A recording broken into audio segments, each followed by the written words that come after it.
नमस्कार दोस्तों। Lakshmi सूत्रम astro channel में मेरे सभी एस्ट्रोलॉजर फ्रेंड्स का बहुत बहुत स्वागत है। जो भी लोग एस्ट्रोलॉजी की एडवांस टेक्निक सीखना चाहते हैं वो मेरे चैनल को सब्सक्राइब करें। मैं कुछ ना कुछ प्रयास करके नई नई बातें इस चैनल पर अपलोड करता हूँ, जिससे कि आप लोगों के साथ मेरा एक इंटरेक्शन बना रहे और आप लोग मेरे चैनल को देखते रहें। आज मैं एक नई चीज़ लेकर आया हूँ, birth time rectification special techniques. Generally जैसा मैं बार बार कहता हूँ कि बगैर डिविजनल चार्ट के एस्ट्रोलॉजी अधूरी है, और अधूरी या मैं इनको थोड़े कठोर शब्दों में कहूँ तो फिर वो यूजलेस हो जाती है, क्योंकि उसमें प्रेडिक्शन फिर ऐसे ही अंदाजा होगा। एक्यूरेट प्रेडिक्शन देने के लिए हमें नेटिव का डिविजनल चार्ट भी देखना पड़ेगा। अब डिविजनल चार्ट देखने में जो सबसे बड़ी प्रॉब्लम अराइज होती है वो होती है बर्थ टाइम। यदि नेटिव का बर्थ टाइम हमें मालूम नहीं है तो डिविजनल चार्ट एक्यूरेट नहीं होंगे। अब जब डिविजनल चार्ट एक्यूरेट ही नहीं है तो फिर हम उसको देख भी लें तो क्या फर्क पड़ने वाला है। तो एस्ट्रोलॉजी के लिए जो सबसे इम्पोर्टेंट है, जिसे 99% लोग नेग्लेक्ट कर देते हैं, वो ये है कि हमें नेटिव का चार्ट देखना ही नहीं है जब तक हमें ये श्योर नहीं है कि उसका बर्थ टाइम एक्यूरेट है या नहीं। इससे ज्यादा यदि हम बगैर एक्यूरेट बर्थ टाइम के यदि हम एस्ट्रोलॉजी कर रहे हैं या किसी को कोई प्रेडिक्शन दे रहे हैं तो हम उसका व्यक्ति का टाइम खराब कर रहे हैं। उसकी दो चार बातें अंदाजे से सही निकलने वाली हैं, मगर हमारी प्रेडिक्शन बिल्कुल भी सही निकलने वाली नहीं है। प्रेडिक्शन सही निकालने के लिए हमें ऑलवेज जब भी कोई भी नेटिव आता है उसके बर्थ टाइम को वेरीफाई जरूर करना है, उससे कंफर्म करना है क्या ये करेक्ट है क्या। बिल्कुल करेक्ट है, बिल्कुल करेक्ट है, then there is no problem.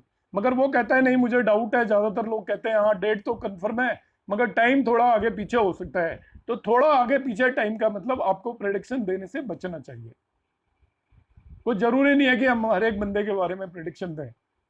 आप यदि इसको एज ए एम्प्लॉयमेंट ले रहे हो और आपका नुकसान होता हुआ नजर आ रहा है, तभी भी मेरी एडवाइस है कि आप उसे बता दें कि आपका क्योंकि टाइम एक्यूरेट नहीं है और इसलिए प्रेडिक्शन इधर उधर हो सकती है। अब मैं इसको बर्थ टाइम करेक्शन करने का तरीका बताने की एक कोशिश करूंगा कि हम उसको देख सकते हैं, चेक कर सकते हैं। यदि ये चीज़ें आपकी ठीक बैठती हैं तो अब मैं आपको उसमें बताता हूं कि आप कह सकते हो कि भाई आपका बर्थ टाइम ठीक है, और आप प्रेडिक्शन देते टाइम बहुत श्योर हो सकते हो। बर्थ टाइम करेक्ट करने के लिए मैं इस वीडियो में कोई भी एक्सप्लेनेशन नहीं दूंगा, आगे मैं बताऊंगा नेक्स्ट कमिंग वीडियोस में। अभी क्योंकि टाइम का एक लिमिटेशन होता है, इसलिए मैं केवल इतना बताऊंगा कि हम बर्थ टाइम कंफर्म कैसे करेंगे ये बर्थ टाइम सही है या नहीं। ये जो मैं आज थ्योरी बताने वाला हूँ ये 95% चार्ट्स में एप्लीकेबल होगी। 5% में कभी भी एप्लीकेबल कोई भी चीज़ नहीं होती है एस्ट्रोलॉजी में। इसलिए 95% का मतलब ये यदि चीज़ें आपकी मैच करती हैं तो आप कह सकते हो कि बर्थ टाइम एक्यूरेट है। तो उसमें हमें कौन कौन सी चीज़ें देखनी है दोस्तों। सबसे इंपॉर्टेंट पार्ट है किसी भी नेटिव का बर्थ उसके लगने लॉर्ड की प्रत्यांतर दशा में होगा। 75% केसेस में birth will take place in pratyantar dasha of Lord. लग्नेश की प्रत्यांतर दशा चल रही होती है जब भी किसी भी नेटिव का बर्थ होता है, क्योंकि बर्थ एक बॉडी का होता है और बॉडी या पर्सन को रिप्रेजेंट लग्न करती है। तो लग्न से रिलेटेड जो भी इवेंट होगा वो लग्न की ही प्रत्यांतर दशा में होगा, क्योंकि बर्थ एक बहुत ही पर्टिकुलर टाइम पर होता है। इसलिए हम इसमें पूरी दशा या अंतर दशा की बात नहीं कर रहे हैं, प्रत्यांतर दशा की बात कर रहे हैं। तो सबसे पहले हम देखेंगे क्या उसका बर्थ जो हुआ है जिस टाइम पे, उस टाइम लग्न लॉर्ड की प्रत्यांतर दशा चल रही थी क्या, अब नहीं चल रही है, तब क्या होगा।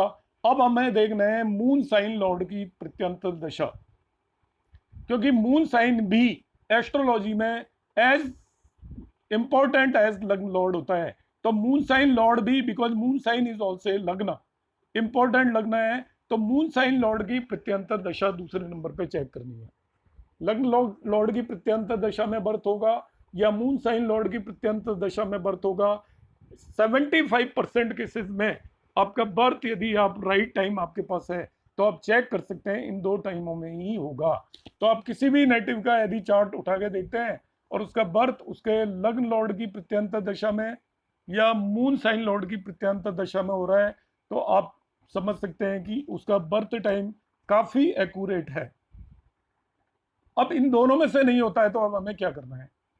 अब यदि लग्न लॉर्ड आपका 3rd या 3rd हाउसेज में प्लेस्ड हो, 3, 6, 8, 11 और 12th हाउस में हो, आप चेक कर लीजिए, तो birth can also take place in the pratyantar dasha nakshatra lord of the lagna Lord.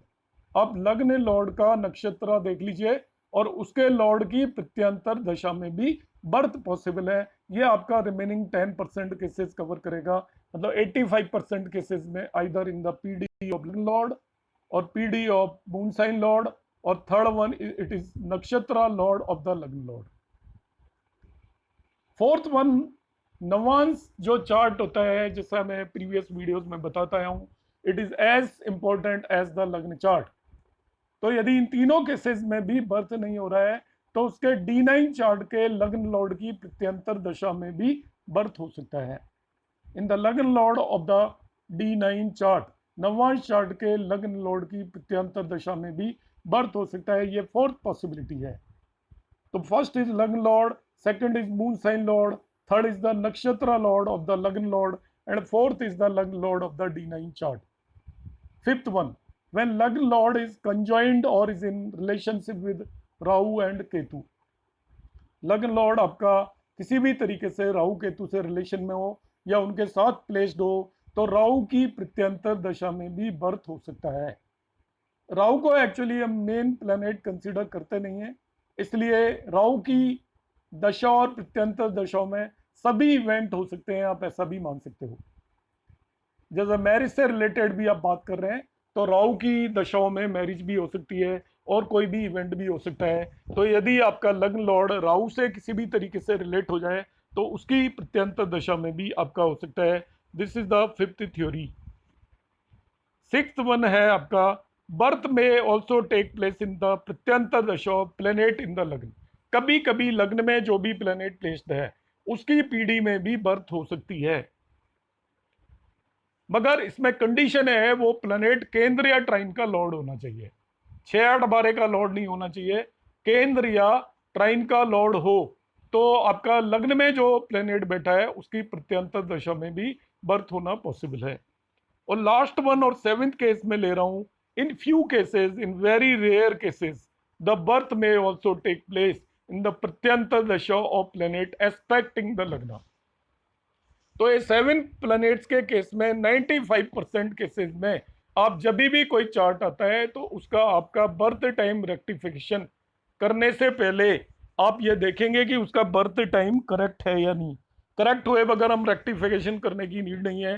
तो बर्थ टाइम करेक्टनेस चेक करने के लिए हम देखेंगे कि उसका बर्थ होना चाहिए in the PD of the lagna lord और PD of the moon sign lord, PD of the nakshatra lord of the lagna lord, PD of the Navash D9 chart Lord, D9 chart Lagna Lord, PD of Rahu if Rahu is related to Lagna, PD of the planet placed in the Lagna और PD of the planet aspecting the Lagna। मगर most of the cases में आप कोशिश करिए it should be in the PD of the Lagna Lord or the Moon sign Lord। तो दोस्तों, birth time को rectification से पहले जो आपको चीज़ देखनी है, बर्थ टाइम को कंफर्म करने के लिए आपको देखनी है, इसके लिए मैंने ये एक रिसर्च बेस्ड कुछ एक पॉइंट्स आपके सामने रखे हैं। आपको मेरा प्रयास अच्छा लगा हो तो आप मेरे वीडियो को लाइक करें, शेयर करें। आप सभी लोगों का बहुत बहुत धन्यवाद।